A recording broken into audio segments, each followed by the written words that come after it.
Αν αλλάζει ο άνθρωπος. Ναι, αλλάζει. Όταν ξύσεις τα παιδικά σου τραύματα, αυτά που σκέπαζες κάτω από το χαλάκι, όταν φύγει ο εγωισμός και μείνει η αλήθεια σου, ο άνθρωπος αλλάζει. Και ξαφνικά τους ανθρώπους που έβλεπες σαν εχθρούς, σαν κάτι που έπρεπε να αποφύγεις,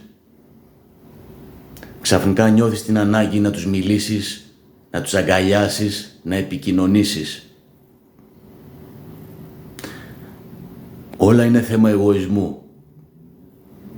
Αυτό που κρύβουμε μέσα μας, την πραγματική μας αλήθεια, μας τη σκεπάζει ο ασυνείδητος νους για να μην πονάμε, είτε με θυμό, είτε με μίσος, είτε με πικρία, είτε με το να αποφεύγουμε, είτε να το κουβεντιάσουμε, είτε να το δούμε.